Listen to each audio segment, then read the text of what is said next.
Panorama group, जो सोचता है वो करता है।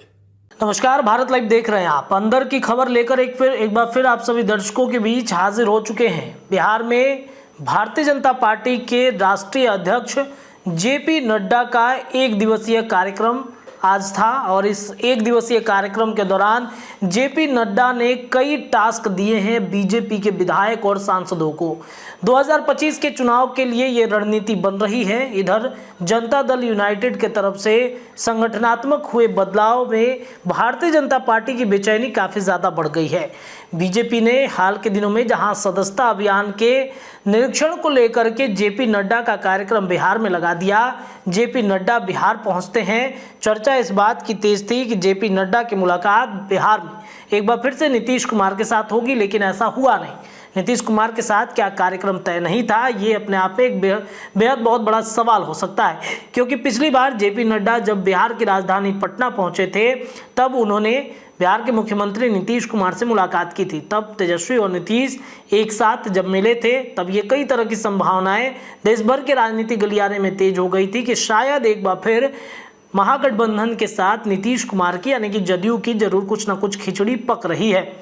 और इन सब की परिस्थितियों के बीच जहां जेपी नड्डा एक तरीके से कहें तो 21 दिन के बाद फिर से बिहार की राजधानी पटना में पहुंचकर आखिरकार भारतीय जनता पार्टी के नेताओं से, सांसदों से, विधायकों से क्या बात कर रहे थे।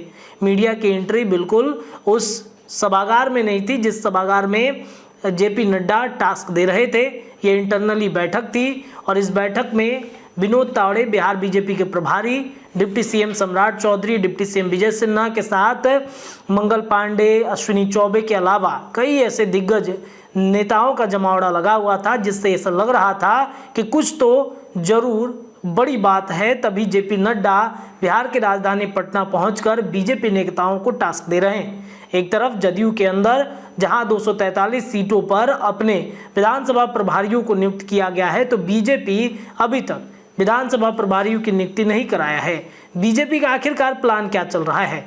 जदयू ने अचानक से ये बेचैनी क्यों बढ़ा दी? इसको देखते हुए जेपी नड्डा का ये दूसरा कार्यक्रम बिहार में 21 दिन के अंतराल पर यह हुआ है। और इस दूसरे कार्यक्रम में जेपी नड्डा ने जो टास्क दिया है आने वाले वक्त में हम आपको बताएंगे। लेकिन इस वक्त की एक बड़ी खबर यह आ रही है कि जेपी नड्डा जैसे ही राजधानी पटना से दिल्ली के लिए उड़ान भरते हैं, सभी नेताओं को एक बार फिर से प्रदेश अध्यक्ष दिलीप जायसवाल ने बुलाया है और उस पर मंत्रणा कर रहे हैं।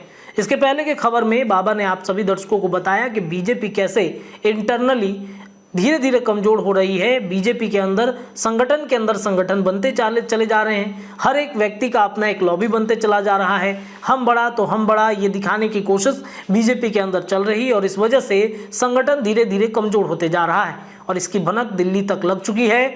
दिल्ली में प्रधानमंत्री नरेंद्र मोदी ने कई बीजेपी के बड़े नेताओं से फोन पर सीधी वार्तालाप की है। उसके बाद जेपी नड्डा का ये कार्यक्रम लगाया गया। सदस्यता अभियान, तो इसकी समीक्षा करने की इतनी आवश्यकता क्या पड़ गई भारतीय जनता पार्टी को कि जेपी नड्डा तक को आना पड़ा? आखिर कुछ ना कुछ बात तो जरूर है बीजेपी के अंदर, जिस वजह से जेपी नड्डा सहित बड़े नेताओं को बिहार की राजधानी पटना पहुंचना पड़ रहा है। बीजेपी ने एक बार फिर से जेपी नड्डा के जाते एक बड़ी बैठक बुलाई है और इस बैठक में जो कुछ भी अपडेट आएगा, जो कुछ भी बातें वहां से निकल के आएंगी, छन के आएगी, वो हम आपको बताएंगे। लेकिन इतना तय मानिए कि जदयू ने भारतीय जनता पार्टी की बेचैनी बढ़ा दी है। नीतीश कुमार के एक फैसले से बीजेपी हिल गई है और इस वजह से कहीं ना कहीं बीजेपी लगातार बैठक पे बैठक कर रही है। क्या कुछ अंदर की खबर आएगी हम आपको बताएंगे। फिलहाल के लिए इतना ही। देखते रहिए भारत लाइव। बहुत बहुत धन्यवाद। पनोरमा ग्रुप, जो सोचता है वो करता है। अगर ये वीडियो पसंद आई और वह बिहार के राजनीति और बिहारियत से सरोकार रखेनी तो सब्सक्राइब बटन दबा के चैनल के सब्सक्राइब कर ली। ओजे एगो घंटी बा, ओकरा बटन दबा देला से कुल सटीक और मारक खबर रुआ मुफ्त में मिल जाई। अगर रुआ पत्रकारिता के हमनी के नया प्रयोग में सहयोग कर चाहतानी तो ज्वाइन बटन दबा दी। पेटीएम नंबर नोट कर ली 9386816700। धन्यवाद।